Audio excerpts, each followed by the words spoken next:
Hey, this is Raf from Licode. Today, for the second day of Build Week, we're going to build together an email writing assistant.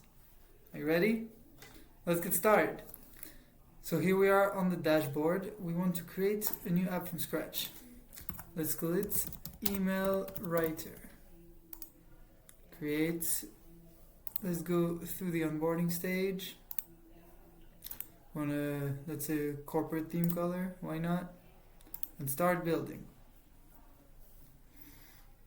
The first thing we want to do, I'd say, is to start with the AI model. We're going to need an AI model that creates good emails. So we'll choose GPT-4 Mini because it's quite quick and we don't need a lot of computing power. And then we'll create the new model. So we'll call it the email writing model, and tell it you're a helpful assistant tasked with writing emails based on the instructions given to you. That's all we need.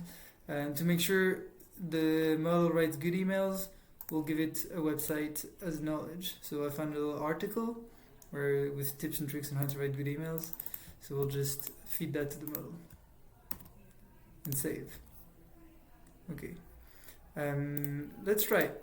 Let's see, write an email,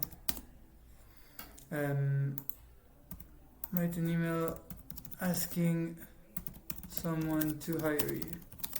We'll see what comes out of that. That's just to check that the model works. See, quite good.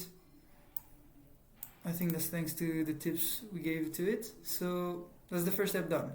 We got an AI model.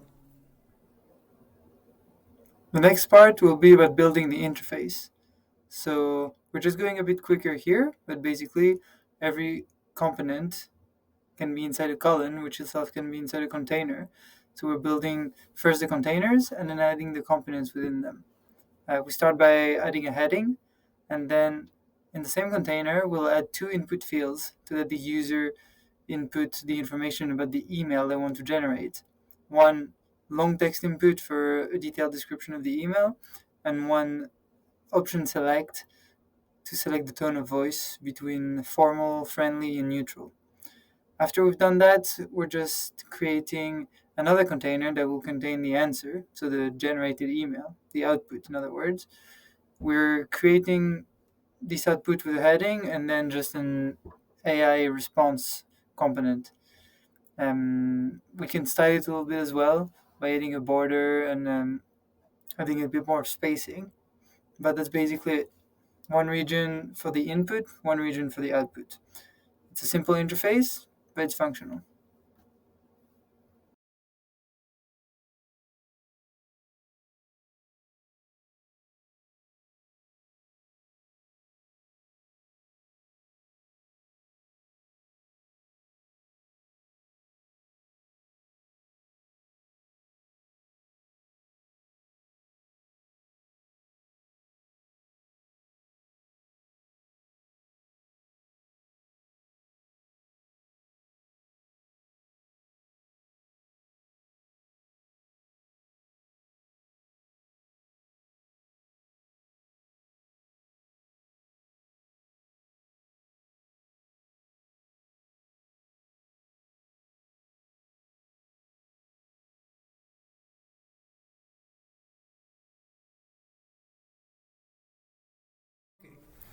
We've built our app's interface.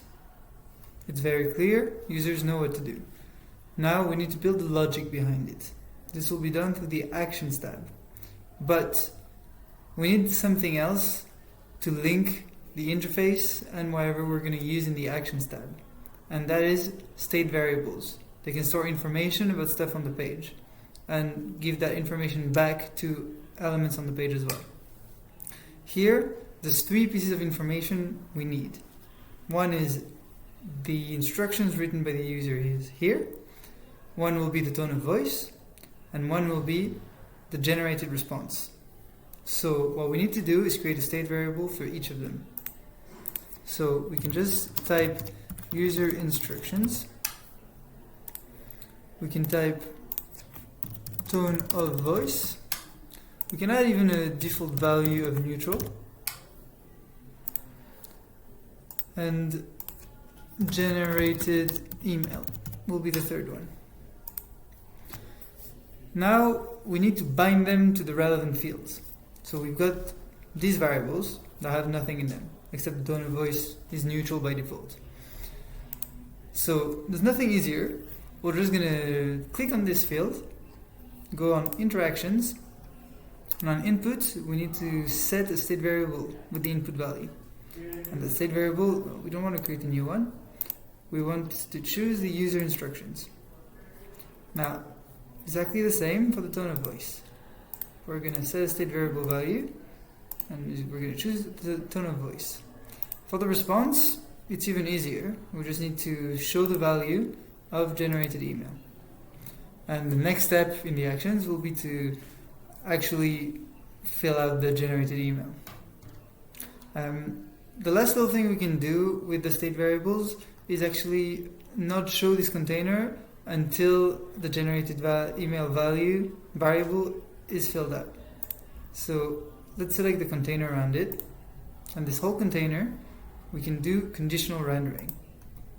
Conditional rendering means that it will show only some conditions are met. So our condition here will be when the generated email is not empty. That's the only moment we want to show it. And then we can save. So that's done. Now we can move on to the actions. Okay, let's do it. Let's create some actions. We could go in the actions tab to do it, but we can also do it straight from the button. The button will be what triggers the action. So by clicking on the button, we can go on interactions, and here we're going to choose trigger action. We haven't created any action yet, so we'll just create new straight from here. An action has inputs and outputs. We don't need to declare here what value they'll take. We just need to declare what they are. To generate an email, we are going to need two inputs. One will be the user instructions. That will come from the state variable user instructions, which itself come from the input field. We can put this field down as required, and we'll add another input, which will be the tone of voice. Once we've got these two actions, and we can also name the action. So email generator, if I can write. We've got the two inputs. What do we do with them? We need to add a step in the middle. So that's going to be generate text with AI. We're going to select the AI model we created in the beginning of the video, the email writing model, and then we'll write a prompt. Write an email following these instructions. And now we want to add a variable with the double brackets. This variable will be one of the inputs, which is the user instructions. So that's where we'll use these inputs, in the prompt. We'll add just a second sentence, use the following tone of voice, and here again, double brackets, tone of voice as the input. We don't need to add any AI knowledge, because that's more when the user is going to upload the knowledge themselves. Or you can add some text here if you want, but we don't need it in this use case.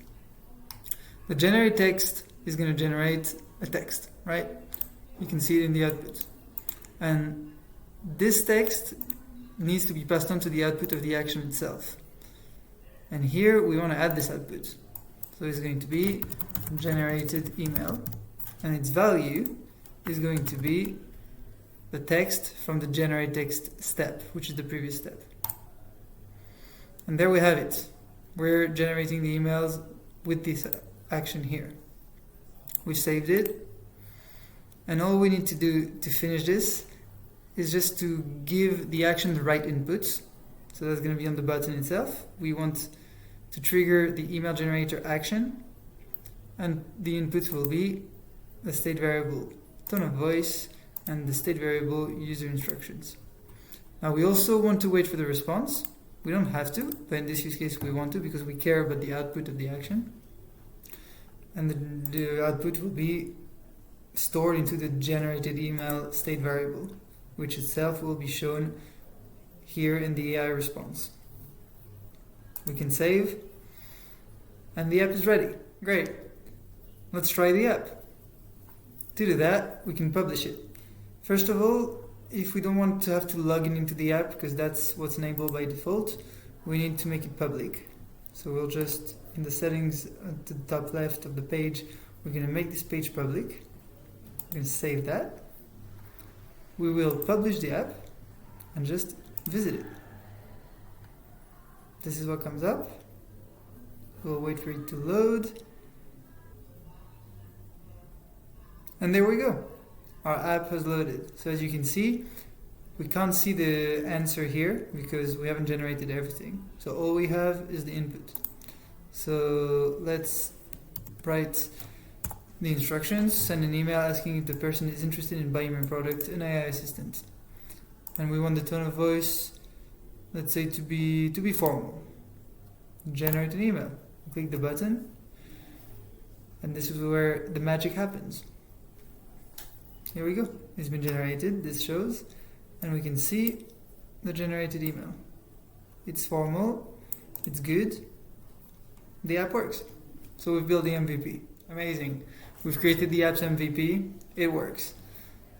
Now let's build another little feature together just to go a little bit further. Let's say we want to add the possibility to add an email thread to the instructions and generate a reply instead of an email from scratch. How could we go about that? The first step would be to add more input fields to let the user choose. So under the tone of voice here, we're going to add another input, which will be a select again, saying include an email thread and generate a reply. The options will be yes and no. Easy. We can add a label to be clear. So the label can be yes, generate a reply, and no, generate an email from scratch.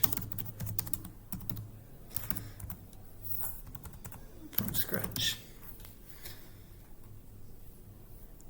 Perfect. Now under that, we want to add another long text input to include the email thread. Perfect. The next step, as you know now, will be to bind these two values to state variables. And that's how we do it. State variables, let's say, is a reply. So just store yes or no. And the default value will be no. And another one will be thread. So let's bind them.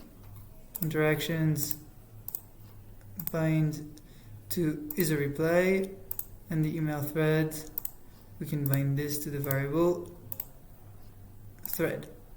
Perfect. What we can do as well is modify this button to say generate an email from scratch, and add a new button which will say generate an email reply. We're going to need two buttons because we're going to need to create a new action with a different prompt. Now let's use a bit of conditional rendering. The email thread will be shown only when is a reply is the variable is a reply is a yes. So that's a custom value. Same for the second button. Will be shown only in that case. So let's do it here. Is a yes. And this button generate an email from scratch will be shown only when it's a no. And we know that it won't start empty because we've added the default value to the state variable. Else, we could also do operator is not a yes, which would be shown if it's empty.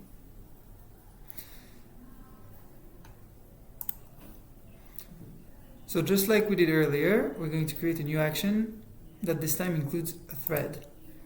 So here, we want to trigger a new action, which we'll create as well from here.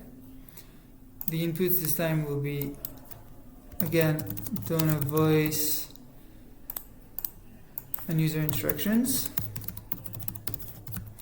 But we'll also add a third one, which is the email thread. Perfect. And this will be called generate a reply. We'll add the step of generating the text. We'll use the same model. We don't need a new model, but the prompt will be a bit different. So here's what it will look like. Generate an answer from the following email thread. And here we can put the thread from the inputs. We'll also bind the instructions and the tone of voice. It's exactly the same as before. And for the outputs, there'll be again one generated email, which will come from the previous step. Text from generate text. Action is saved. Perfect. Now we've created the action. There's one last thing to do, is to give it inputs and get the output. Exactly like before. So the inputs will be the thread from the state variable, the user instructions from the state variable, and the tone of voice from the state variable. And we want the output to be stored in the same variable as before, which is the generated email. There's no reason to add a different one here. Now we can save, and that's it. The app should work. So let's visit the app and see what it is. So here, let's do that straight away. Say yes, we want to generate a reply. Here we can add the email thread. So it's a candidate asking if we reviewed her CV. The email can say that we're interested in the application and want to move it forward with a friendly tone of voice. Let's move that here and generate an email reply. Let's see what the email says. Thank you for following up on our application. It's friendly, and it's a working email. Perfect, the app works. Now, you can definitely add more features if you want, and you can check it out directly on the Licode website with our templates. This template will be made available for anyone to modify, and if you want to have fun, add more features to it and share it with us. Thanks for watching the video, and let me know if you need anything else or if anything wasn't clear enough. Thanks a lot.